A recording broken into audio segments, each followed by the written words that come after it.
சீரியல்களின் full எபிசோடுகளை Sun டிவியில் ஒளிபரப்பான உடனே எக்ஸ்க்ளூசிவாக சன் நெக்ஸ்டில் மட்டும் ஃப்ரீயா பாருங்கள்.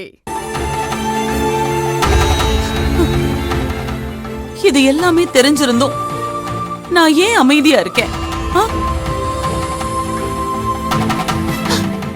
நீங்க இறந்ததுக்கு அப்புறம் குழந்தைங்களை வச்சுக்கிட்டு நான் தனியா இருந்தேன். இத சந்தர்ப்பமா வச்சு மத்த ஆம்பளைங்கெல்லாம் என்கிட்ட நெருங்காம இருந்ததுக்கு ஒரே ஒரு காரணம் தர்மலிங்கம் மாமா தாங்க.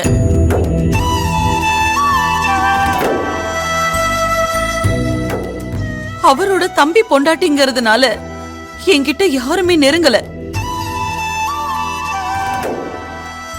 கெட்டது நினைச்சவரே ஒரு வகையில அவருக்கே தெரியாம எனக்கும் நம்ம பிள்ளைங்களுக்கும் பாதுகாப்பா இருந்திருக்காரு.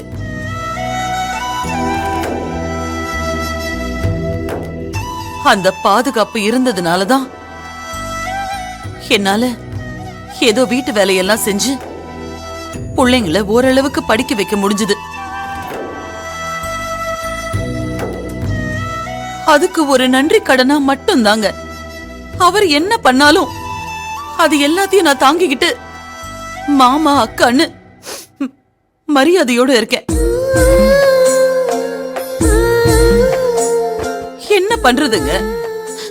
சொந்த விட்டு போயிடக்கூடாதுல்ல. கெட்டவராவே இருந்தாலும் நம்ம வீட்டோட பெரியவர் அவரு. நல்லது கெட்டதுல பெரிய மனுஷன் வந்து முன்னாடி நின்னாதான் இந்த குடும்பத்தை மதிப்பாங்க. அதனாலதான் உங்க அண்ணன் நம்ம பிள்ளைங்களுக்கு எதிரா என்ன பண்ணாலும் ஏன் இப்படி பண்றீங்கன்னு எதிர்த்து கேள்வி கேட்காம நான் பொறுத்து போயிட்டு இருக்கேங்க.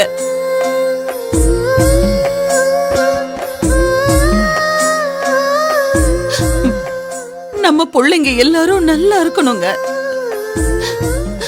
அதுக்காக நான் எந்த துரோகத்தையும் தாங்கிப்பேன். ஏன் யாரு கால வேணும்னாலும் பிடிப்பேங்க.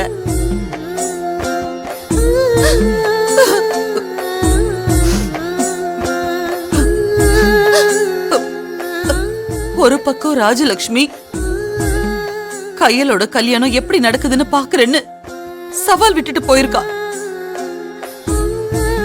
இருக்கிற சண்டையெல்லாம் பத்தாதுன்னு பத்தா குறைக்கி அக்காவையும் மாமாவையும் கையல் கல்யாணத்துக்கு வரக்கூடாதுன்னு சொல்லிட்டு வந்துட்டா.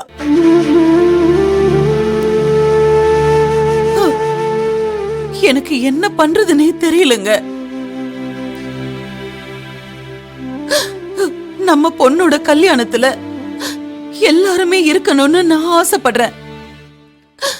அதுக்கு நீங்க தாங்க ஒரு வழி எனக்கு காட்டணும்.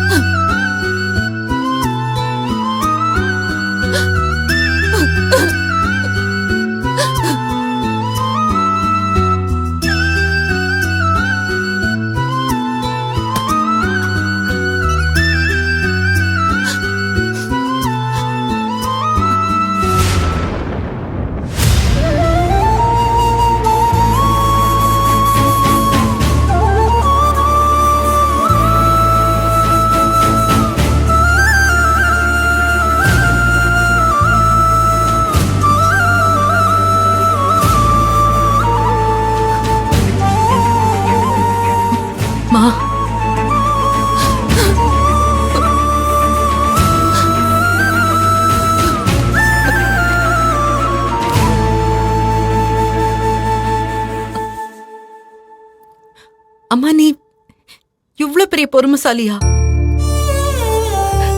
எங்களுக்காக நீ எதையும் தாங்குவேங்கிறத புரிஞ்சுக்காம நான் உன்னை போய் திட்டேனே. இல்ல கையில்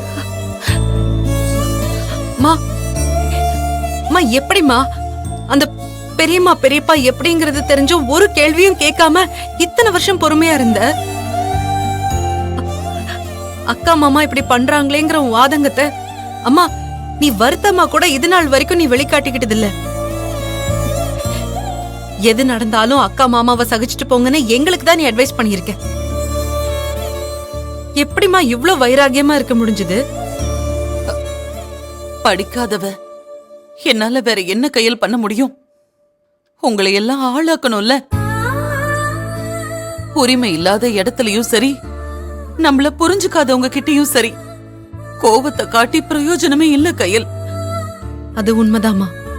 கோவத்தை காட்டுறதுனால எதையுமே சாதிக்க முடியாது கையில். புருஷன் இல்லாத என்ன மாதிரி நடுத்தர குடும்பத்து பொம்பளைங்க எல்லாம், சொந்த பந்தங்க எல்லாரும் என்ன பண்ணாலும் அதை சகிச்சுக்கிட்டு தான் ஆகணும். அதுதான் எங்க தலை எழுத்து. யாரு எப்படி சுத்தி என்ன நடக்குதுன்னு தெரிஞ்சுக்கிட்டோம். நீ பொறுமையா இருக்க. சத்தியமா சொல்றேன், உன் பொறுமைலாம் எனக்கு வராதுமா. அவங்க 2 பேரும் கெட்டவங்கன்னு தெரிஞ்சும் அக்கா மாமா இப்படி பண்றாங்களேன்னு நீ ஒரு நாள் கூட மனசு விட்டு அழுதத நான் பார்த்ததே இல்ல. நம்மளோட கண்ணீர் யாரோட வாழ்க்கையை அழிச்சிடக்கூடாது கையில். எல்லாரும் நல்லா இருக்கணும். இந்த குணத்தை அவங்க புரிஞ்சுக்கலையேம்மா. மூர்த்தி கிட்ட நம்ம அடிமையா இருக்கணும்னு கையெழுத்து வாங்கியிருக்காங்க, கொஞ்சம் கூட மனசாட்சியே இல்லாம.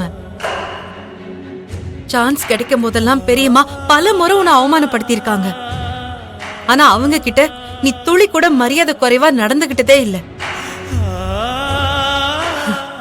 இத யோசிச்சிருந்தா கூட அவங்க நல்லவங்களா தெரிந்திருக்கலாம். கையில், இவங்க எல்லாரையும் விடு. எனக்காக நீ ஒண்ணு பண்ணுவியா? நான் நிச்சயமா பண்ணுவேம்மா. சொல்லு, நான் என்ன பண்ணணும்னு சொல்லு. நான் கேட்டதுக்கு அப்புறம் முடியாதுன்னு சொல்ல மாட்டியே? இல்லம்மா, சத்தியமா நான் அப்படி சொல்ல மாட்டேன். நீ என்ன வேணாலும் கேளு. உன்னை வெறும் என் அம்மாவா மட்டும் பார்க்க தோணல. தான் மகளோட